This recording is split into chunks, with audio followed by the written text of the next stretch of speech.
Oh, good evening. Yeah, I'll admit I'm a little surprised. It's been a long time since you've been awake before me.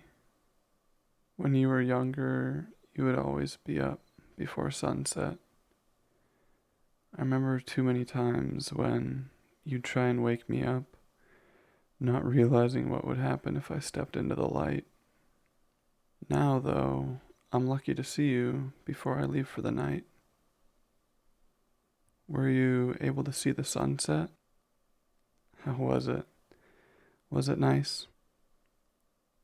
Good. I'm glad. Now, did you get something to eat? No. Are we all out of food? I wasn't planning on going into town tonight.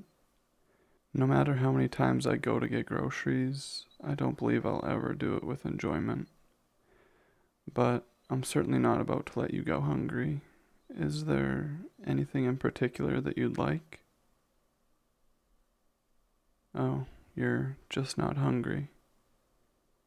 Is there any reason why?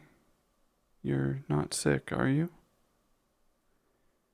You feel fine. That's good to hear, but let me feel your forehead. That's quite warm, much warmer than usual, and you do look rather pale. I must have brought something home with me. Hopefully, it doesn't get too serious. Do you feel tired at all? A little? Alright, well, then why don't we get you back to bed?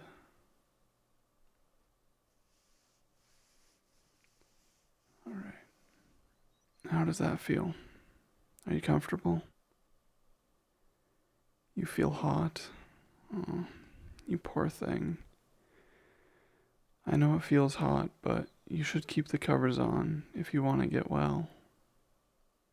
I'm sorry that I have to leave you tonight, but I do need to feed. But I promise I will go into the town and get you anything that you need. I'm not the most prepared for this sort of thing. After all, you've never been sick once over the years that you've been here. I know you don't remember much from uh, before, but can you think of anything you might have been given when you weren't feeling well in the past? No? Don't worry. That's alright. I'll find what we need. Hmm. Oh, uh, my apologies if I seem a little distant. I've just been thinking about what. You don't need to get yourself worked up over that now. We can discuss it later. Well, if you insist on knowing, the truth is, I need to ask you a question before I proceed. Now, it is very important that you're honest with me, okay? When I've been out, you haven't been wandering outside, have you? Of course you haven't. I I knew you wouldn't. You've always been such a well-behaved boy. For a supposedly cursed creature, I've been quite blessed to look after you. Then the only explanation is that I picked up a virus of some sort from another human. I have no grievances with humans, but they're not known for being devoid of those sort of things. Well, I should be off. I'll be back as soon as I can. I promise. What's that? No, you can't come with me. Try and get some sleep, and I don't think it would be a good idea if you came with me when you were better either. No. Why is it that you want to join me all of a sudden? You used to ask if you could come with me, but That was only when you were young and before you got used to living here. But it's been a very long time since then. You're just curious? About what? Out there. Is that why you were up so early today? To watch the sunset? I see. And I understand. This house is large and has so much inside of it to occupy oneself with. But I imagine it would become stale after a certain time period. I do wish I could take you out into the world. Why can't I? Perhaps we should save that story for another time. You're right. You deserve an explanation. I can't expect you to stay in here forever with no reasoning. No, that didn't take much convincing, did it? I have wanted to tell you this for a long time.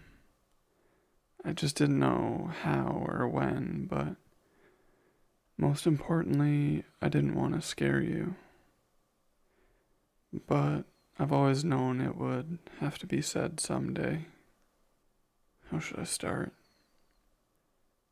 You see, the woods we're in, they're desolate, remote, and seemingly untouched by humans. They've been this way for a long time, and it isn't without cause.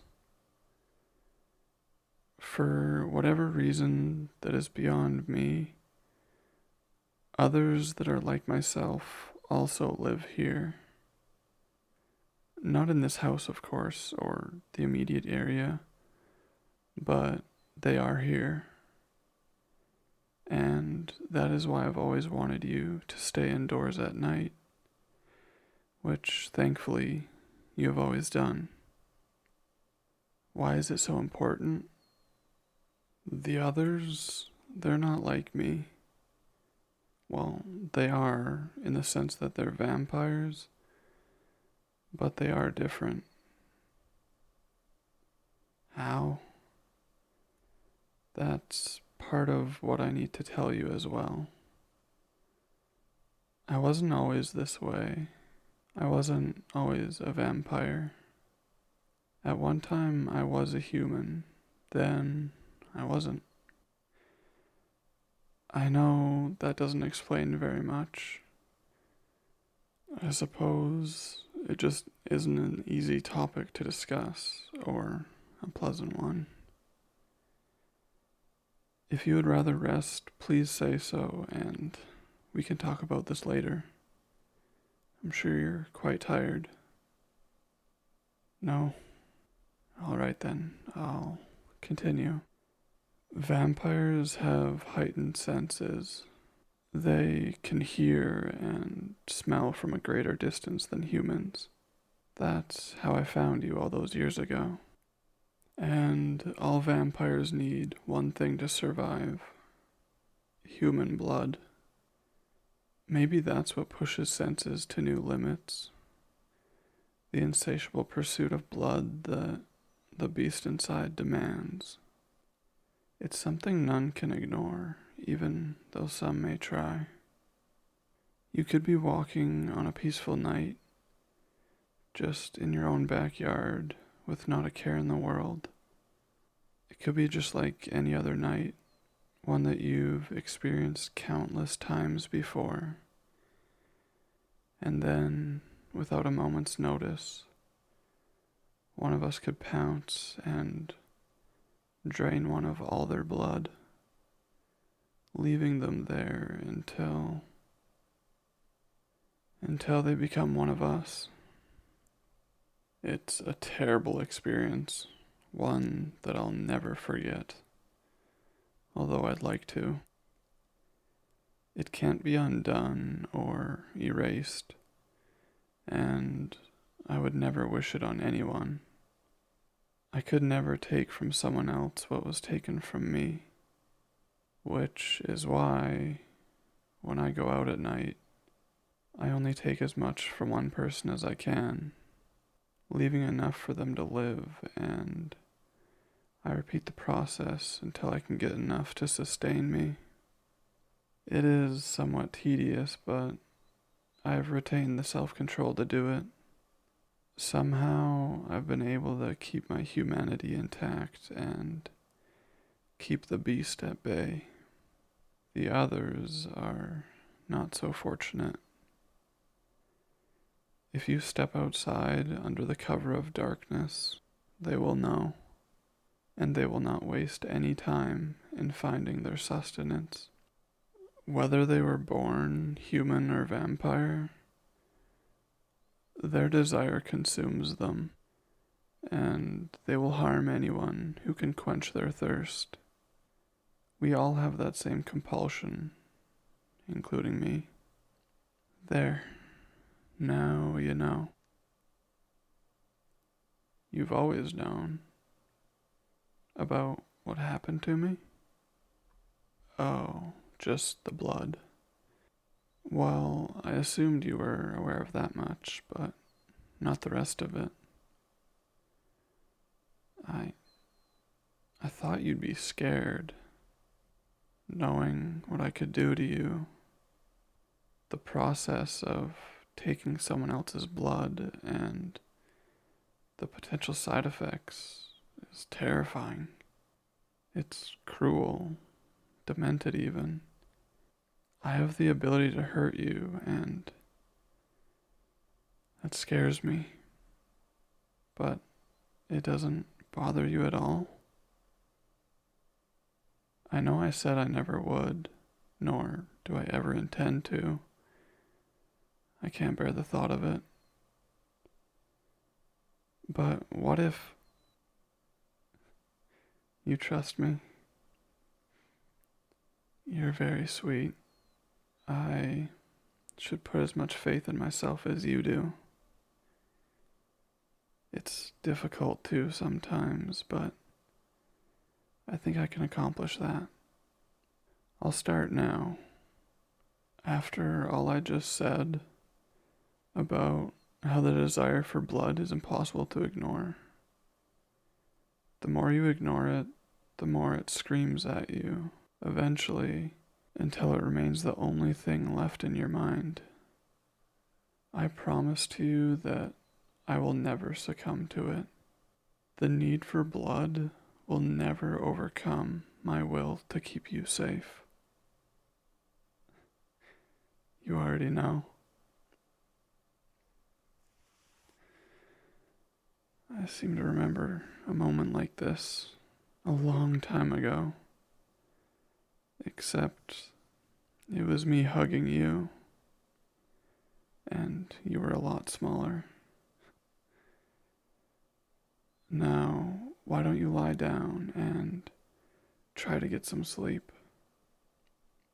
I'll be back before morning with some medicine. Sleep well, my boy.